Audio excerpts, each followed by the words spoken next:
नहीं देखिए क्या है, जमीनी हकीकत आप लोगों को सबको पता है, ठीक है। आज जैसे मनपा की कार्रवाई का मामला हमको कल पता चला, जो भी हमारे सोर्सेस है उनके जरिए पता चला कि पहली कार्रवाई जो है वो दोस्ती सर्विस रोड पर। अब दोस्ती सर्विस रोड पर जो इमारतों पे कार्रवाई होगी, जो अंडर कंस्ट्रक्टेड थी उसमें से 2 तोड़ी गई है, एक अधूरी तोड़ने की पड़ी हुई है। उसके अलावा सामने की जो भी 8-9 बिल्डिंगें हैं, सदरू कंपाउंड जिसको बोला जाता है।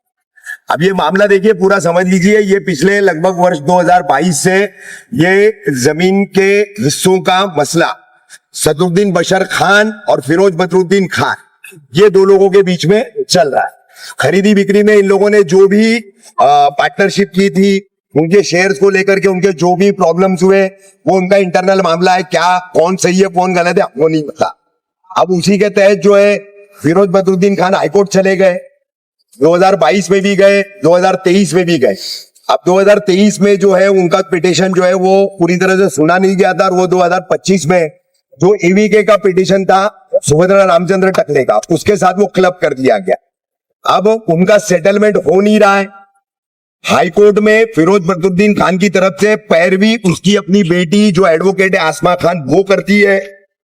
अब इसमें जो जानकारी सामने आई है, देखिए तमाम कही सुनी बातें जो है, मीटिंगें जो होती है, ऑफ द रिकॉर्ड मीटिंग है, तो उसमें ऐसा पता चला है कि जनाब सदरू सेठ साहब जो है वो फिरोज बदरुद्दीन खान से किसी तरह का कोई सेटलमेंट नहीं चाहता।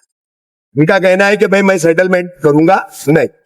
तो अब जब सेटलमेंट नहीं होगा और हाईकोर्ट से वो पिटीशन का मामला खत्म नहीं होगा, तो फिर वो 8-9 बिल्डिंगें कार्रवाई की जद से बचेगी कैसे? सबसे बड़ा मसला ये। तो अब उसी 9 बिल्डिंगों को लेकर के समीर जो सवाल था 2 गुट का तुम्हारा जी, तो दूसरा गुट वहीं से पैदा हो रहा है। अब जो पेपर की कार्रवाई की बात कर रहे हैं, लोगों को फ्लैट नंबर पूछ रहे, एग्रीमेंट पूछ रहे, रसीदें पूछ रहे, टैक्स की भी रसीदें पूछ रहे, जो भी है भाई, मैं कहता हूं कि ये सारे कागजात के तो लेकर के कौन सा कानूनी आधार बनने वाला? गड़बड़ाने वाला।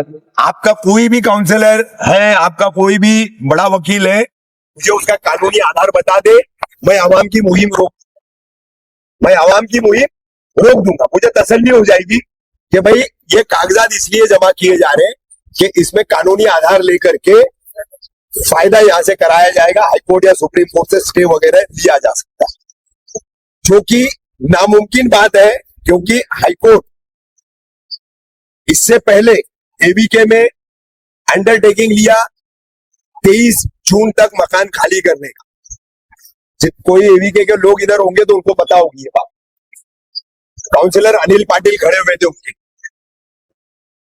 उसके अलावा सुप्रीम कोर्ट में एसएलपी गई, वो रिजेक्ट कर दी गई। उसके बाद एक और सुप्रीम कोर्ट में एसएलपी गई, वो रिजेक्ट कर दी गई।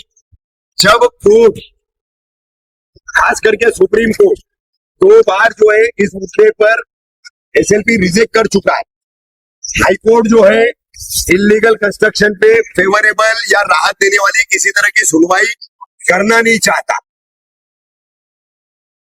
लॉ ऑफ लैंड को कायम करने के नजरिए से हाईकोर्ट अपने आदेश कर रहा है।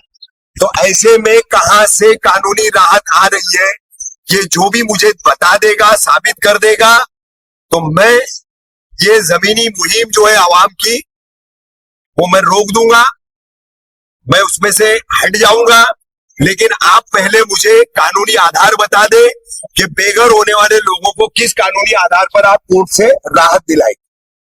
आप ये बता देंगे तब मैं ऐलान कर दूंगा। और जो लोग कहते हैं कि जमीन पर उतरने की जरूरत नहीं है, लोग गली मोहल्ले में घूम के क्यों डर फैला रहे, क्यों लोगों को गुमराह कर रहे, तो फिर आज तुम लोग क्यों सड़क पर आए? ऐसी बात है कि ये इतनी आवाम जो है रफीक कामदार के कहने पर, समझाने पर, सारी चीजें एक्सप्लेन करने पर, समझ करके जो इकट्ठी हुई है, हर कोई अपना मकान मालिक जो है, फ्लैट ओनर जो है, वो इकट्ठा हुआ है, बिल्डिंग के रहने वाले तमाम लोग इकट्ठा हुए हैं।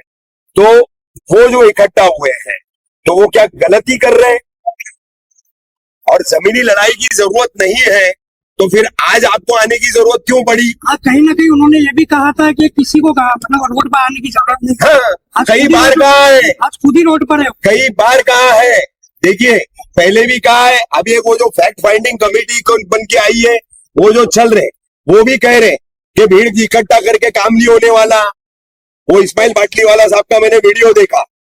तो भाई आप जो है ना यहाँ पर ठोस तरीके से बता दो आप कानूनी तरीके से क्या राहत दिलाओगे, क्योंकि कार्रवाइयों का दौर जो है ना वो जारी है और वो इसी अवाम के प्रेशर के चलते ही रुका हुआ है और कोई तरीके से नहीं रुका हुआ है। अगर कोई और तरीके से रुका हुआ है तो मुझे लाकर के साबित कर दे।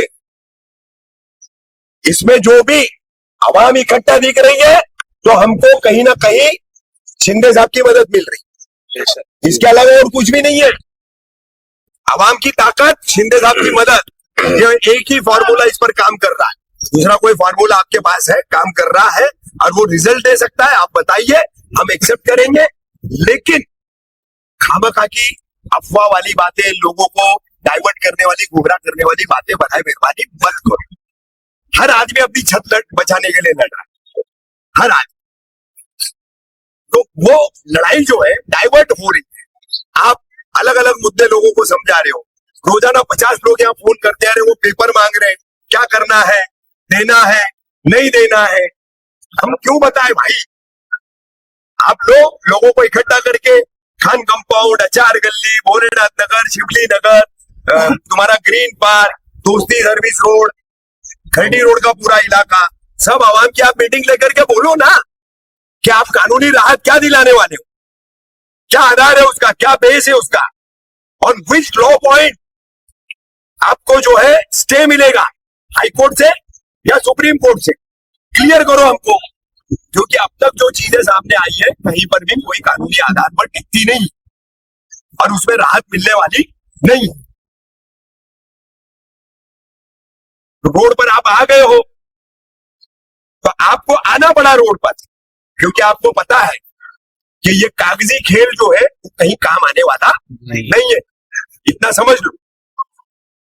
तो लोगों को गुमराह मत करो, डाइवर्ट मत। मदद वाला, लोगों के घर बचाने वाला जो भी कदम उठा सकते हो उठाओ, लेकिन अच्छा और वो फ्रूटफुल हो।